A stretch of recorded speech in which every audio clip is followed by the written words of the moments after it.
Hello everyone, Rich from Mowd. Welcome to this week. It's Lawn Reno week, as I've been promising for a few weeks, and as you can see we've got a selection of kit to use, some of which you've seen before, some of which are quite new to the channel, from Pershore Hire Centre in Worcestershire if you're around that area. Good quality kit, good prices as well. I've just nipped in this morning to grab those. On the far left you've got the hollow tine aerator, super heavy. We're going to use that in a little while. We've got the scarifier in the middle.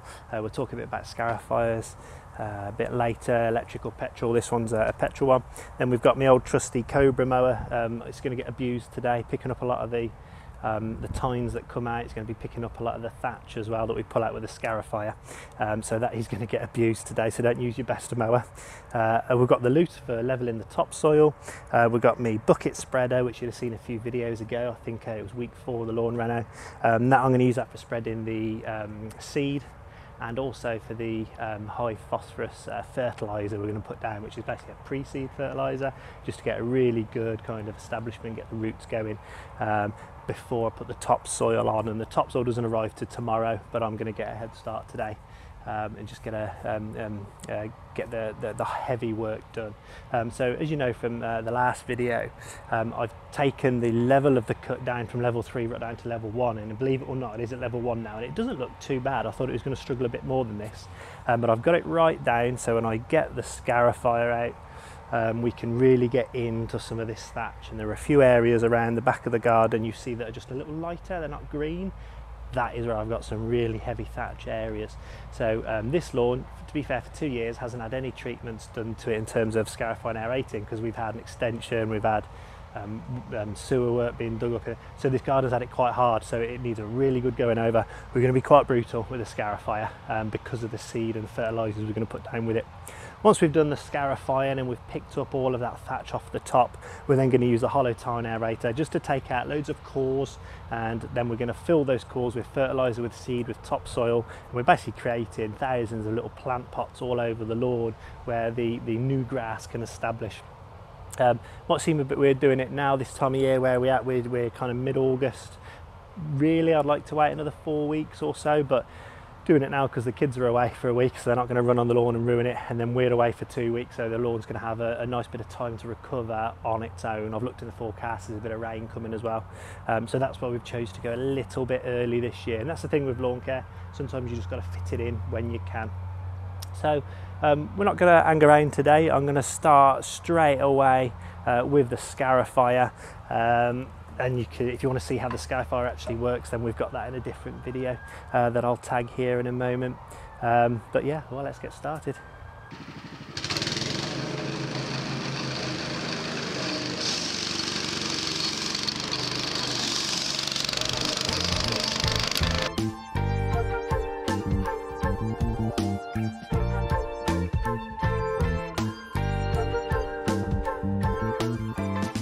So real quick, I've just done one pass with the scarifier. I just want to show you the type of stuff that we're taking off. It's hard to see actually because of the colour of it. But if I look down here and pick this up, you can see how much dead material, dead grass, or the kind of straw coloured grass, and then little bits of thatch in there as well. And if we kind of clear that grass, you can see in there now we've got these little grooves, and that's where the seeds are going to sit. And then we're going to topsoil over the top of it. So yeah, there's an awful lot actually, and we're just going to rake it up into little mounds and then pop it into a black bag, take it down to the local tip, or pop it in your brown bin, but I've got no room left. But that is a lot. We'll probably have to do a second pass. It's taken no longer than it would do to cut the lawn, so now I've just got to run around and rake it.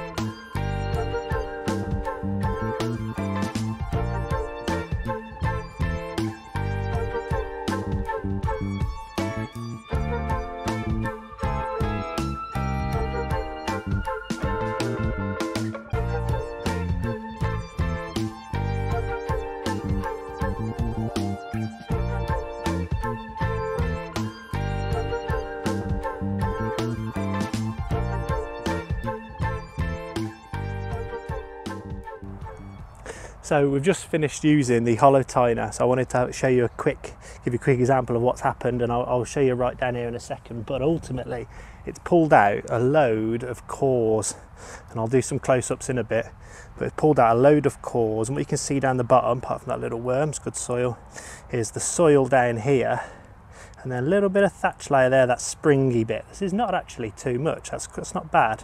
And then the grass on top. So by pulling those cores out, it means that we've got all these thousands and thousands of holes now that we're going to put seed and fertiliser and topsoil, and it's all these little plant pots, so we'll have loads of new grass growth coming along. It'll also relieve the compaction, and we've had diggers and that driving all over this lawn, so it'll relieve the compaction, it'll allow the gas exchange, it'll allow the oxygen and the water to get down. Those are the two most important nutrients.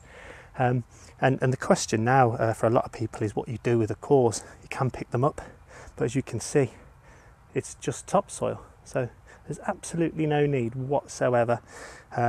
So you can just let the sun dry them out and then just rake them in. It's not a problem. Little bit of organic matter thatch there.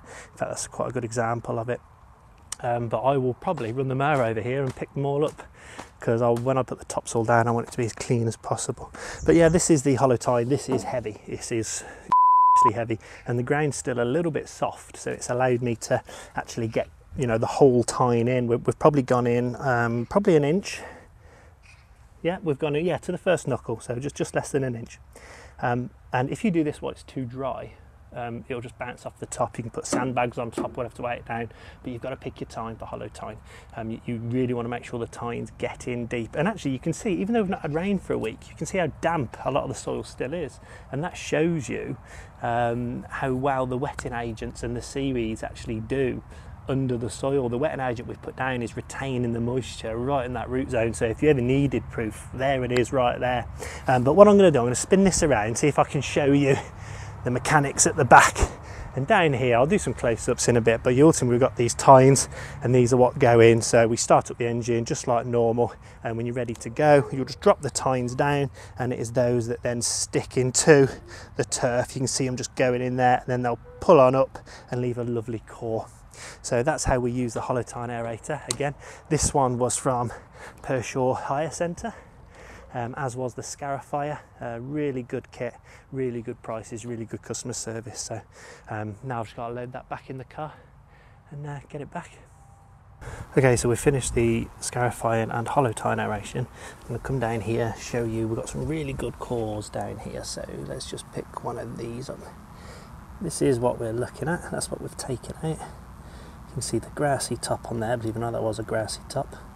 And then if I just let that dry out, it's just going to start to crumble away. It's just basically topsoil, so you don't have to pick them up. Absolutely fine just to let them dry out and put them back down. You can see that top there, that's the root zone now, so that's not a bad root depth. We could do with more, but that's not too bad. But you can see the depth of some of these holes. If I push my finger in there, look at that, an inch. And you can see we've taken away loads of thatch. Now we've got bare soil, and then tomorrow we'll be putting the seed on there, and the pre-seed fertiliser, and the top dressing as well, and luting that all in. But you can see even over here in the dry, here you go, here's a core that's dry. Watch that, just turns into dust, basically free top dressing. So there we go.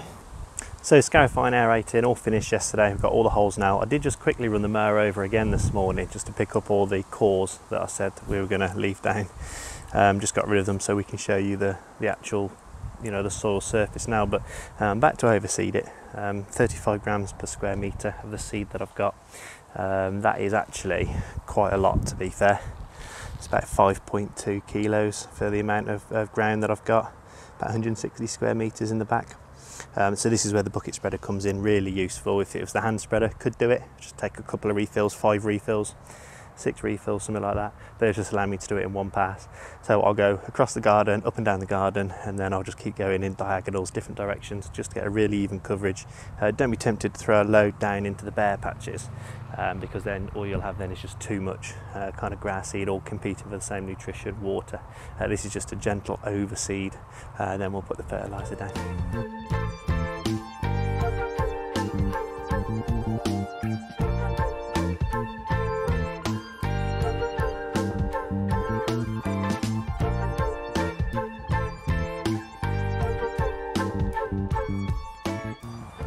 So the grass seed's down, we see that settling down into the holes. Now it's time for the fertiliser. This is a pre-seed fertiliser, so it's quite high, quite low in nitrogen to be fair. It's quite high in phosphorus, quite high in potassium. Reason for that is the phosphorus will really help the roots establish nicely, but the potassium as well will help with the disease resistance. So I don't want too much nitrogen with the new grass going down. That's never good for it. I don't want to push too much top growth because it won't have the root structure to deal with it. So this is really about supporting the germination. And as you can see, it's the same amount, it's the same weight as was in the grass seed, but by volume it's an awful lot less. So it's still 5.2 kilos, but by volume it's an awful lot less. So I'll have to close the gate on this, make it really narrow, and just do several passes until it's all come out.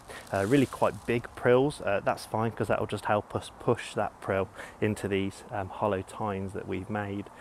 So once that's down there, and the only job left really is to top dress, but I'm waiting for that to turn up still. So hopefully in the next kind of hour we'll be top dressing, but let's get on and spread. Okay, so while we spread this now, I've got my sliding gate at the top. First thing I'm going to do is move, there's like a little guard, I'm going to move that down so I don't open it up in all this excitement and drop all the seed within 2 square foot, James May style, if you've seen that episode of Top Gear. So I'm going to start over here. I know what the casting width is, it's a couple of metres, and unlike the grass seed where I just went for it up and down and round and round, I'm actually going to shut this off each time just so I can really control it, and I expect this to come out a lot quicker, so it's only a small gate. Right, let's open that up, there we go.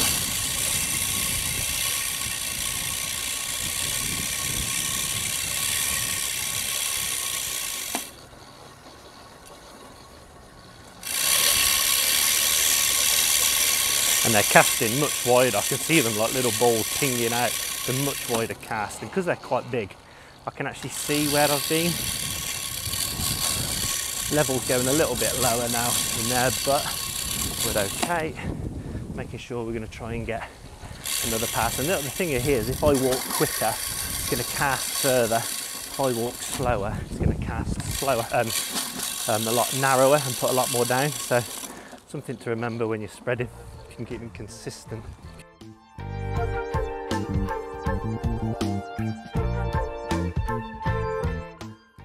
Right, so going to pop the pre-seed fertiliser down on the front lawn actually, but instead of using the bucket spreader, I just thought I'd show the difference. So you looked earlier at 5 kilos for the back lawn, just over 5 kilos of grass seed, it filled the bucket. 5 kilos of this fertiliser really didn't fill it much at all, and actually an easier way to control how much fertiliser we're putting down is to use one of these hand spreaders. And the front lawn's quite small anyway, so I've only got 1.2 kilos here, again 35 grams a square metre.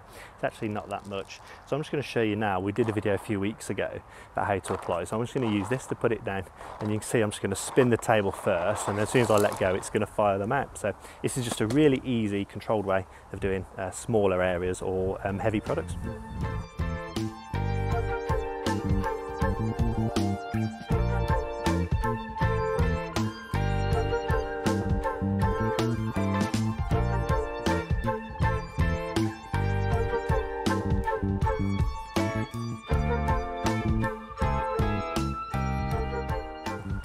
So the topsoil's arrived eventually. It's a bit late in the day and we got rain tomorrow, so we've got to get near on 2 tonne of topsoil, two 700 kilo bags, so 1.4 tonne of topsoil over the entire front and back lawn in the next couple of hours. So ultimately the job here is to ferry it from the drive of the front in the wheelbarrow. I'm just going to make loads of piles all over, just big barrow piles, probably 30 or 40 piles, and eventually when I've got them all and they're all in, it's just a simple matter of grabbing it and sending it across the lawn.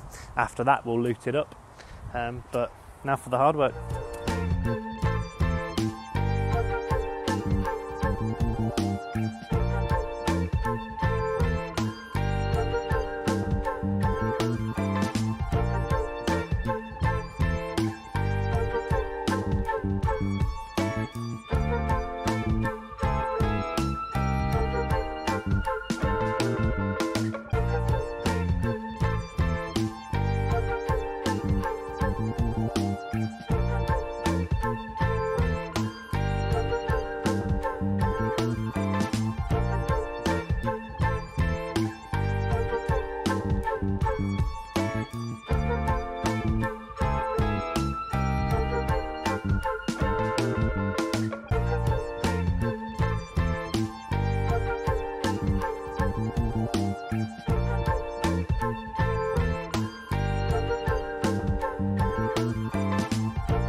So there we go, it's all been looted in now. It looks pretty even, probably could have done with another half a ton. I think a few areas a little bit bare. I've got some dips and hollows that I need to level out, but you know, it's a family lawn, so I'm not overly concerned about that. But yeah, I'm pretty happy with how that's turned out. We've got a lot of rain coming tomorrow, so that's going to wash it in nicely. One more thing I've got to do tonight actually is roll it, so I will get the roller out and give it a quick roll. My Atco's nice heavy Atco, can't cut grass anymore, so it might as well roll. That will just help push the soil onto the seed and just get an even better level of germination. So yeah, water it, then we're off for 2 weeks, so hopefully the rain is kind and I'll come back to a rejuvenated lawn. Let's see how that goes.